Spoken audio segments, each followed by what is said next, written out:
Vous voici à l'Université du développement global. Vous pouvez tout obtenir dans votre vie si vous avez le pouvoir choisir, le pouvoir agir. Le bonheur, le succès, la réussite, la connaissance, la compétence et la richesse sont bel et bien à votre portée. Ne vous laissez pas influencer par des pensées négatives et des personnes pessimistes.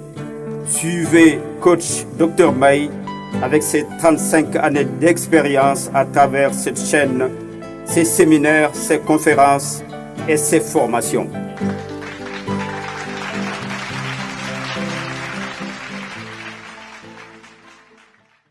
Il faut d'abord partir de la définition des deux concepts. Le premier concept, c'est celui du développement local. Quand on parle de développement local, il faut d'abord insister sur la nécessité de concevoir un développement avec les populations, par les populations et pour les populations.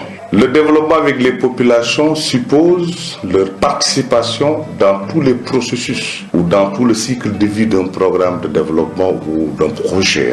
Lorsque nous faisons le diagnostic, on doit le faire avec les populations. Le diagnostic permet de déterminer les problèmes du terroir, de cerner les contraintes, de cerner les besoins des populations et de définir les actions qu'il faut obligatoirement mettre en œuvre pour induire un développement transformationnel. Et quand on parle de développement transformationnel, vous englobez trois éléments essentiels, c'est-à-dire qu'il faut qu'il y ait un changement social, ça c'est un. Il faudrait également qu'il y ait un système de satisfaction des besoins des populations. Et enfin, il y a un système de modification des trajectoires du territoire. Quand on parle de développement local, c'est un développement programmé par les populations. Ça veut dire quoi? Ça veut dire qu'aujourd'hui, il faut qu'il y ait une rupture dans la manière de concevoir les programmes de développement. Parce que vous savez, il y a deux systèmes de conception d'un programme de développement. Il y a ce qu'on appelle le top-down. C'est des projets qui sont conçus en haut et qui descendent à la base. Et ces projets vont souffrir d'un certain nombre de mots tels que l'absence d'appropriation du projet par les populations. Et quand il n'y a pas d'appropriation, ça bloque la pérennisation et la durabilité.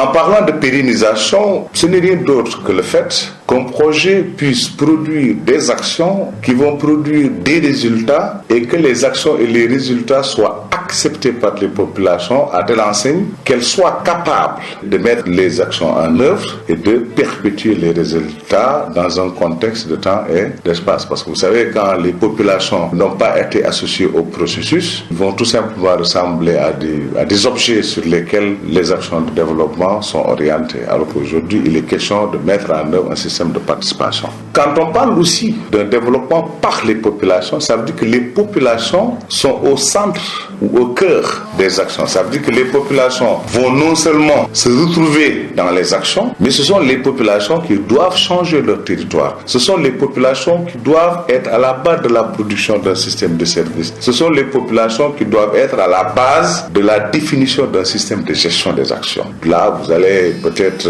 être à l'aise pour introduire le concept de gestion concertée, le concept de gestion participative, le concept de gestion inclusive. Gestion concertée parce qu'il faut que tous les acteurs au niveau d'un territoire, qu'il s'agisse des services de l'État, qu'il s'agisse des ONG, qu'il s'agisse des organisations communautaires de base, qu'il s'agisse des porteurs d'enjeux, qu'il s'agisse des chefs d'opinion, ils peuvent tous se mettre ensemble pour pouvoir harmoniser les interventions, mais surtout avoir le même point de vue par rapport à la manière de décréter le processus de transformation. Donc là, vous êtes donc dans une dynamique concertée. Par contre, dans le cadre de la dynamique inclusive, il s'agit de ne pas laisser en rade des groupes. Par exemple, je peux donner l'exemple des groupes vulnérables ou bien l'exemple des minorités. Quand on parle de groupes vulnérables, c'est des segments de la société qui peuvent facilement être laissés en rade du fait de la texture socioculturelle. Par exemple, dans certaines zones, on peut ne pas donner aux femmes la possibilité de participer au processus de développement. Dans d'autres zones, c'est les personnes vivant avec un handicap. Dans d'autres zones, vous avez par exemple les enfants qui sont laissés en rade. Donc il y a aujourd'hui nécessité de comprendre qu'il y a une différence entre la dynamique concertée et la dynamique inclusive. La dynamique concertée essaie de regrouper les acteurs pour qu'ils puissent avoir la même position, qu'ils puissent réfléchir ensemble et agir ensemble. Alors que dans le cadre de la dynamique inclusive, il s'agit d'une volonté d'intégrer des groupes qui pourraient être laissés en rade. Et de là, vous comprendrez que le développement local, c'est pour les populations. Donc, tous les services produits, toutes les valeurs ajoutées créées vont vers les populations. Cela nous amène à comprendre qu'il n'y a pas de développement local sans la mobilisation des ressources locales. Le développement local suppose une mobilisation des ressources locales. Il s'agit bien sûr des ressources naturelles, des ressources matérielles, mais surtout les ressources humaines. Parce que ce sont les ressources humaines que je considère comme l'ingrédient principal, l'ingrédient essentiel qui est à la base du développement d'un terroir. D'ailleurs, pendant très longtemps, on avait pensé qu'on peut promouvoir un développement à partir du sommet,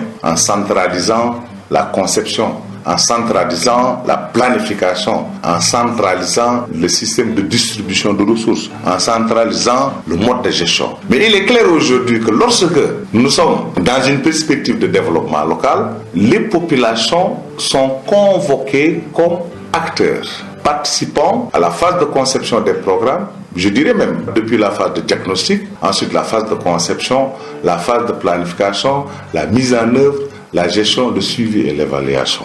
Et tout processus de développement doit créer des services. Les services sont destinés aux populations. Les services aussi créés ont la possibilité de modifier de manière significative la vie des populations. Ça, c'est le concept de progrès économique et social. Les services créés ont aussi la possibilité de dégager de nouvelles synergies. Alors là, vous avez tout de suite peut-être la possibilité en somme de considérer le développement local comme un processus de production de changement social viable. Le développement local en tant que processus de mobilisation des ressources locales pour la transformation économique et sociale, pour la transformation du terroir. Et vous allez comprendre que ce n'est rien d'autre qu'un développement à la base.